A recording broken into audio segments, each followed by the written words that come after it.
Hello everyone and welcome back to the Lair of the Overmind.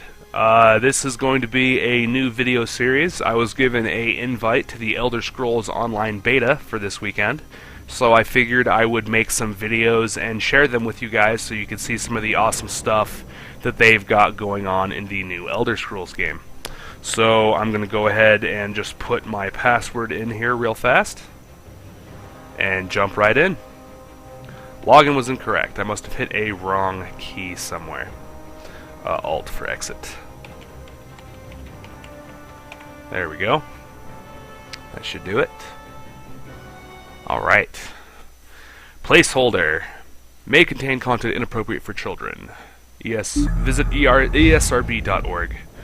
Bethesda, ZeniMax. Elder Scrolls Online by Cold Harbor.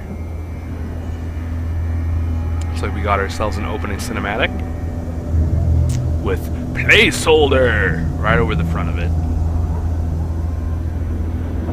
Ooh, that's an interesting looking building.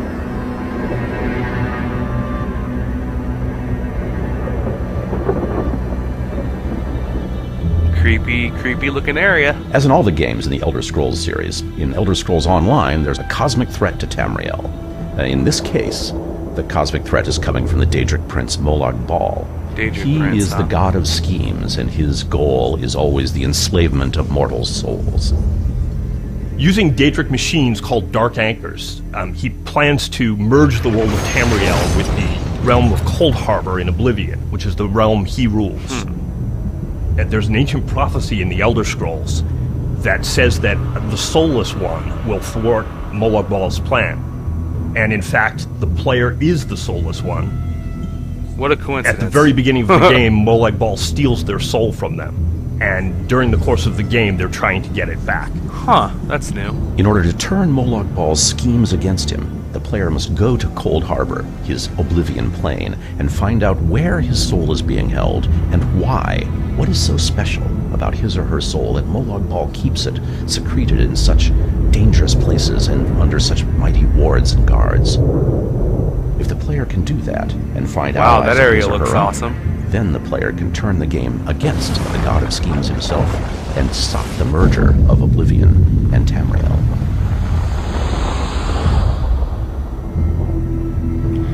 www.elderscrollsonline.com, Twitter, Facebook, and Google Plus page if you guys want to go and check their stuff out even further. Alright, let's see what we got here. Character creation. Alright. Let's go male. Alliance. The Daggerfall Covenant. The oh my gosh, I'm having such a hard time reading that. The Mary Dominion, and the Ebonheart Pact.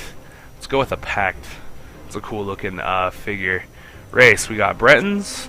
The Ebonheart Pact. The racial skills of the Bretons reflect their affinity with spellcraft and swordplay, giving them bonuses to magicka, spell resistance, light armor, and conjuration magic. Let's check out the High Elves. The racial skills of the High Elf reflect their magical affinity by increasing their damage with destructive spells and increasing their rate of regaining magicka. Argonian. Lizard Dude. The racial skills of the Argonians reflect their people's perilous swamp environment, giving them bonuses to healing, restoration, and poisonous resistance. Orc. The racial skills of the Orcs reflect their people's harsh mountain environment, giving them bonuses with heavy armor and health regeneration. The Wood Elf. The diversified racial skills of the Wood Elves reflect their woodland affinity. Improved archery, stamina, and stealth make them dangerous foes. Dark Elves. The racial skills of the Dark Elf reflect their intellect and natural agility, giving them bonuses in dual wielding, fire magic, and fire resistance. Redguard. The racial skills of the Redguards reflect their ancestral legacy as swordsmasters, giving them bonuses with shields, stamina, regeneration, and increased power. Khajiit, the Cat People. The racial skills of the feline Khajiit. Gosh, I'm butchering that. Khajiit, something along that line, reflect their natural agility, giving them bonuses to stealth and melee combat. Nord. The racial skills of the Nords reflect their strong and hardy natures, giving them bonuses with two-handed weapons, health regeneration, and frost resistance. And Imperial, which is apparently the new class for this beta or whatever. The racial skills of the Imperials reflect their affinity for combat and diplomacy, giving them bonuses to experience and stamina. So, out of all of them, I went with an Argonian for playing Skyrim, so I think I'll go ahead and do the same. Let's see here. There's the race. Class. What classes we got? Dragon Knight. These skillful masters at arms use the ancient Akaviri, martial arts tradition of battle spirit and wield fearsome magic that pounds, shatters, and physically alters the world around them. Sorcerer. Sorcerers summon and control a weather phenomenon, hurling lightning bolts and creating electrified fields, summoning tornadoes and impenetrable fog, and calling upon Daedric forces to summon storm, Atronax, and magical armor. We got a Nightblade. The Nightblades are adventurers and opportunists with a gift for getting in and out of trouble. Relying variously on stealth, blades, and speed, Nightblades thrive on conflict and misfortune, trusting to their luck and cunning to survive. So probably a thief, assassin type, or a Templar. These traveling knights call upon the powers of light and the burning sun to deal massive damage to their enemies while restoring health, magicka, and stamina to their allies. I think we'll go with the Dragon Knight, just because it sounds pretty awesome. Let's go ahead and enter the character's name. We'll go with Orsk, because why not? That's usually the name I have for Elder Scrolls characters. Body type.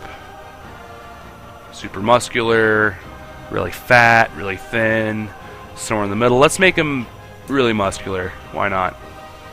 Really short or really tall. Let's make him super tall. Rather big dude. Skin color. Dark green suits me just fine. Body markings. Can we zoom in here? It looks like we cannot, unfortunately. That's too bad.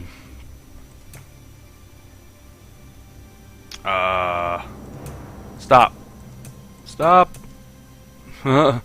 Okay, looks like they have a little bit of wonkiness in their character creation engine, but that'll change eventually. Okay, no markings to... I like that black one. Let's see here. That one's not too bad either.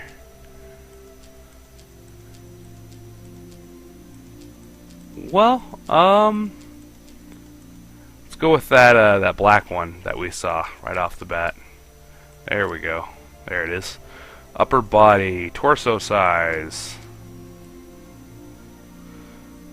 Bigger, wider chest size. We'll say rather small. Gut size, we can have a bit of a belly, because why not? Just for a bit of flair in there. Big belly with a small waist. That's a bit weird, but it works. Arm size. Beefy arms. Hand size.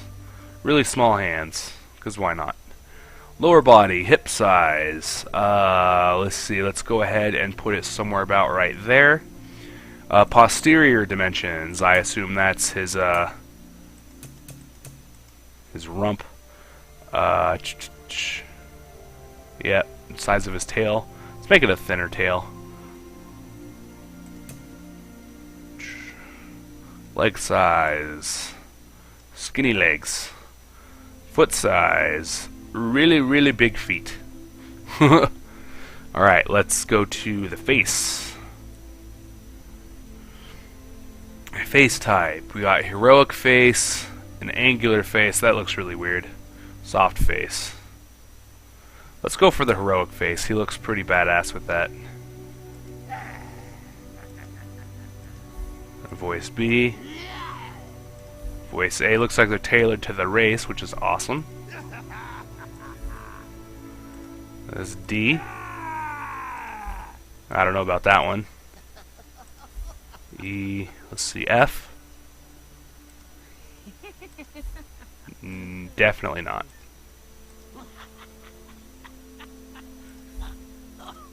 Might go with that one, actually. No. Voice H. Voice H it is.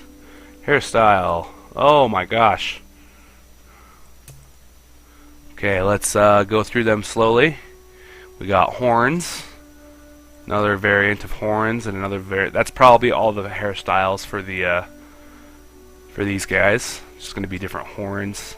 Mohawk type looking thing. Looks like we got ram type horns there. Horns that go back behind the head. Those look fairly cool. Big horns on the sides. Kind of a fin going on. Don't want one of those. Dreadlocks. Alright. Let's see. Just a couple of hair tassels. Interesting. Some horns with a little bit of hair. I might go with that one. That's the one I like the most so far. Some kind of a crown of horns up on top. Bit of a beard of horns going on. Let's see here. So I'm probably going to do the horns with the hair in it. Yeah, that one. And let's make the hair... Well, it looks like the hair is going to be black no matter what, but we can change the color of the... Well, the hair's got a slight red tint to it. That doesn't look too bad. Features, age, really, really old, or not old at all. Let's go not old at all. Adornment. Those are going to be the facial horns. Let's see what we got here. No, that's age. Clicking on the wrong thing. Alright. Yeah, different various horns that you can have on your character. Almost to the end. Let's see here. Is there a beard kind of a thing? That was a crappy one.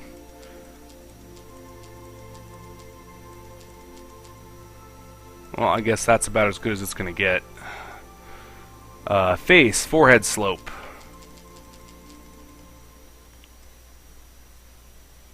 Let's make a big forehead slope, because why not?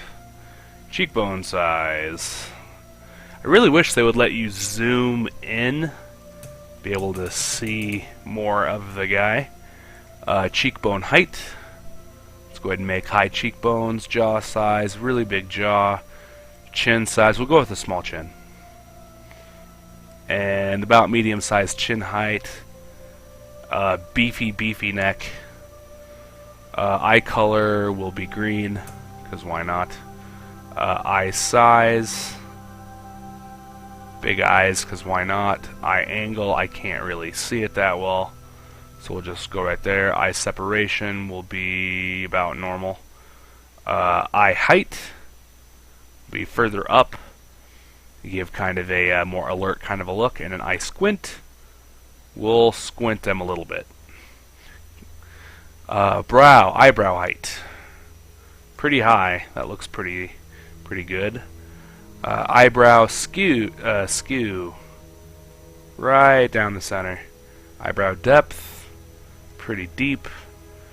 Nose. Let's see here. Different shape of nose. I'm not really seeing all that much difference. Nose height. Go right there. Width, wider nose, nose length. Don't want it to protrude from his face at all. So lastly, the mouth. Mouth height, a bit further up there. Mouth curve. He looks like he's smiling. That's pretty cool. I'll leave it right there. Lip fullness. Let's leave it somewhere in the middle. Okay, looks like we have everything set. We have our lizard guy that we're going to be jumping into the game with. The name is already in use, okay? Let's go for... now the N key on my key is broken, so instead of saying Overmind, I'm going to have to go Overmind.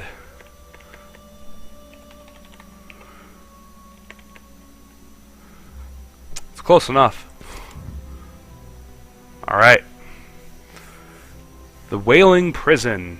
Tamriel is gone. You are going someplace else. Someplace far from the world you know. Someplace wrong. Okay. Started. Soul shriven in Cold Harbor. Search the cell.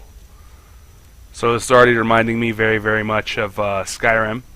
I'm going to go ahead and end the video here, guys. Go ahead and give this video a like if you did indeed like it. Comment if you have any suggestions for me, and subscribe if you'd like to see more in the future. Alright, thanks again for watching, and I'll see you next time for part 2.